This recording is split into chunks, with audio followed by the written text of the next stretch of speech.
Man, Russ, man, what's good, man? That's good. It's been a long time coming. Yeah. You know, we're here now in KidSuper, Brooklyn, right under the J train. Fresh ass spot. He hand paints all this shit, man. Crazy shit. All like handcrafted. He's just got a super cool, one-of-one, unique style. Complete fucking genius.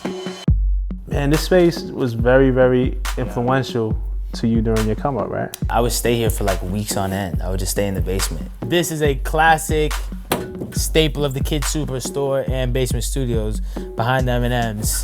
It's a magical world. I would just stay trapped down there, like locked in there for days, man. This is the guitar I did the Cherry Hill shit on. And where'd you sleep? Right here. This is it. Mad nights spent on this couch. There was no routine. I'd be going to sleep at fucking 11, be waking up at 8 p.m. at night. Like so many times I would wake up, go upstairs and it's dark out.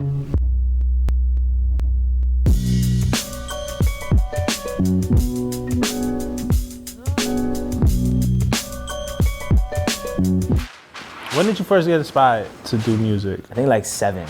I was listening to like 50.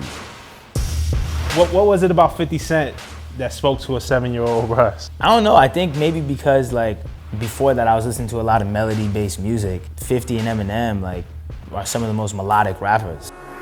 So I was moving around a lot, but like I did my formative years like 8th grade in Atlanta. So that's where I really that's when I started making beats. So at 14 years old, when you're producing, are you aspiring to be an artist as well, or is it just making beats at that point? I think subconsciously I was. Because even when I was just producing, like for my boy Boogus, it was like, I would be like, yo, maybe you should do this flow or something, or like I would be doing hooks. There was always something drawing me towards getting on the mic. So it was just a matter of time, I think. You had a song called El Jefe. Well, he had a song called El Jefe that you produced. The beat is still fire. Still hard. And I mean, that landed you guys on MTV pretty early. But that was a crazy moment. That was 2011. Give it up for Boogus, ladies and gentlemen. First time on MTV, baby. You on MTV, baby. What up, Sway? What's good, man? This is crazy. What's good? What's up? Who's that next to you? Oh, it's my producer, Russ. He makes all my beats. What's up? What's up, Russ?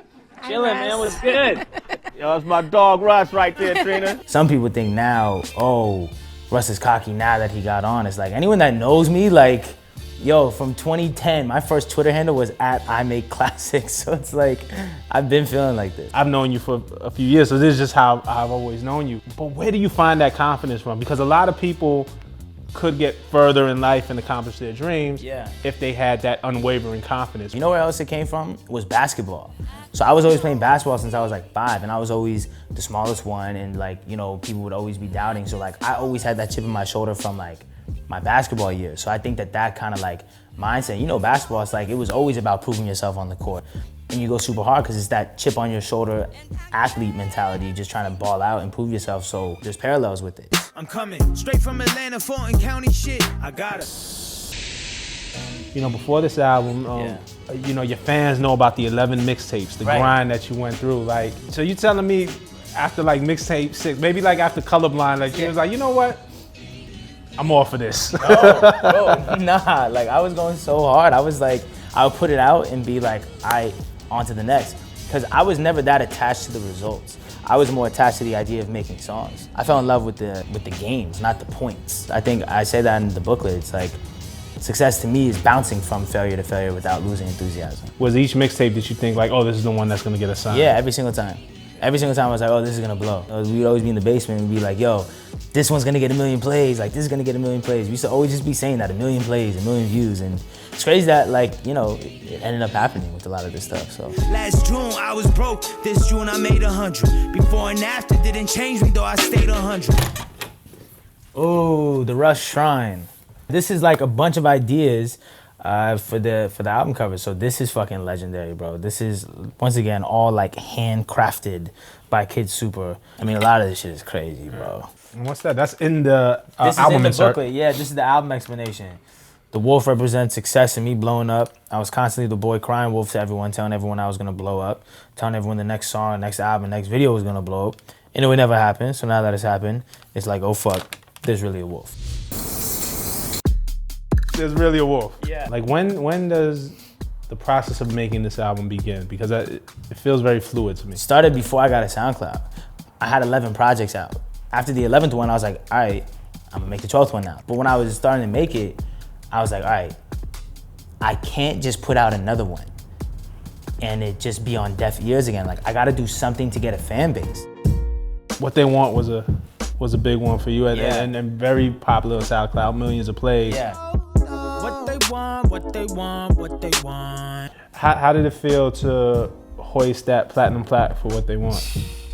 Bro, I mean, it's super surreal. It's really surreal because, like I said, all those conversations in the basement where it was like, this is gonna get 1 million plays, or this is gonna get 1 million plays, and you drop it and it gets 100. And so it's like, from getting like your first 1 million plays and being like, holy shit, like it really happened, to like doing your first sold out show, to all that, like, and then getting a platinum plaque, it's really wild. And the thing I'm most proud about is that it's all original. I feel like I didn't go platinum. I feel like my mixing went platinum, my hi-hats went platinum, my fucking snares went platinum, my reverb went platinum. Like, there's a lot that goes into it. This is super cool too. This is a painting. This is the back cover of the album. This is a painting of my mom. Like I said, I knew from the second I was doing an album that I was gonna get him to design just the whole shit, because I knew it would be some fresh, fucking like crazy shit. People don't really give a fuck anymore about the album covers like that and the booklets and shit. Like, I give a fuck about every aspect. In your credits, Yeah. you talk about this one Eminem and Dr. Dre interview that kind of really changed your mentality. Yeah. Talk about that. It was an old interview with them, and I forget which one of them said it. I think it was Eminem, but they were saying like, you know, a lot of times you can think that this certain song is gonna be the single, but it's not really up to you. The people pick the single. So with the SoundCloud approach, it's like, it's basically just throwing a bunch of shit at the wall, right?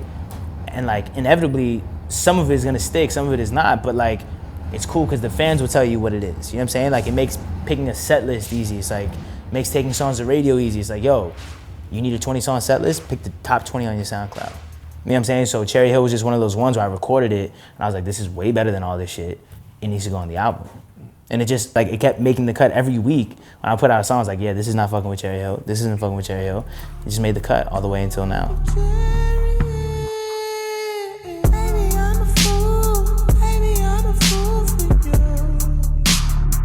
There's a wild debate going on right now on the internet. Some people thought it was Cherry Hill, New Jersey. Right. Like I know someone's like, I always knew I fuck with Russ, but now he's mentioning Cherry Hill, New Jersey. Definitely fuck with Russ. It's like, yo, I hate to break it to you, bro, but it's not about that. Feeling lonely in this room since I was 17. Thought this bottle was supposed to drown my memory. The girl I was involved with, and I took her to New York for her first time, and we went to like the middle of Central Park on some romantic shit, whatever. The first verse is kind of talking about the wolf. It's kind of talking about the idea of blowing up, being the only one who thinks it's gonna work, feeling lonely in this room since I was 17. a really other dope relationship with a woman that was kind of instrumental in your career. You rap about her on Got This. You say, hope you catch that Kylie showing love on Snapchat. That's okay, that's hilarious because Got This I made, I mean, you can tell by that line, hopefully, I made that like right after I think she played me on her Snapchat for the first time. You should pull the fucking trigger.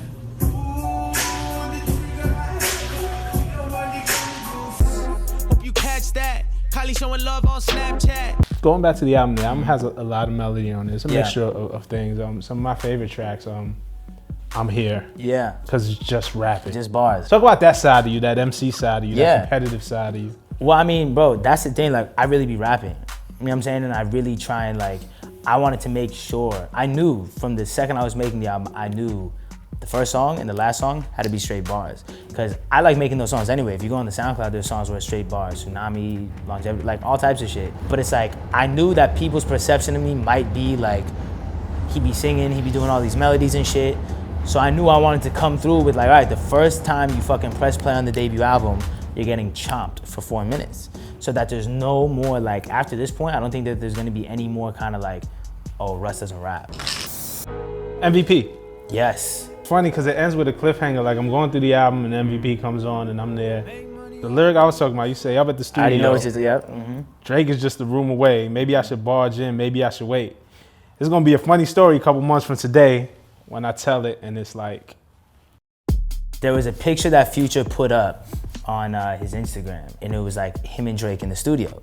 And now me and Boogus, like, we recognized the picture because it was at a studio 10 minutes from where the spot was at. Tree Sounds? Tree Sounds. Shout out to Molly, shout out to Groove Chambers. So I called the Tree Sound, I'm like, yo, you gotta get me a session tonight. Cause like, on the off chance I run into Drake and Future or some shit. So like, he got me a room, and so we pull up and it's mad like militant, like you can tell that those motherfuckers are in there. And so we're literally just sitting there for 2 hours, just trying to figure out, should we like, how are we gonna make this happen? Should we like fake walk in there? Like, Boogies is Nigerian, so I was like, bro, maybe you should just like walk in there and act like you're not from America, just be speaking some different language and be like, yo, my fault. But I was like, I don't know, maybe we'll catch him like on the way to the bathroom or some shit. I don't know, we literally sat there for 2.5 hours drinking and smoking, trying to figure out what the fuck we should do. We ended up doing nothing and we just left. But you know, it's back to that whole just trying to just get on. Maybe I should barge in. But now that you're on, now that you're here, you are on, you're officially on, the album is out. Yeah. I mean, what's next for you? Are you still fighting? After fighting for so long, what are you fighting for? What's kind of next for you? Has it shifted your mentality a bit? Has it sunken in that it's really real? Like a lot of people, they get on and they want to all of a sudden start like hanging out with celebrities and rappers and shit like that. I mean, that shit is cool too. Just like, I got my friends. I just like, at the end of the day, there's a clear vision in my head that I'm not gonna stop until I get it. And I just wanna go down as the best. You know what I'm saying? I just wanna go down as #1. I'm not gonna stop till I get there. And if I don't get there, I'm gonna die trying, so. Like the great Reverend 50 Cent once said. Absolutely. Well, man, I definitely just appreciate your time and your energy. This was a long time overdue. Absolutely. Super excited to be sitting here with you, man. Yeah, so thank bro, you. it was only right. It was only right.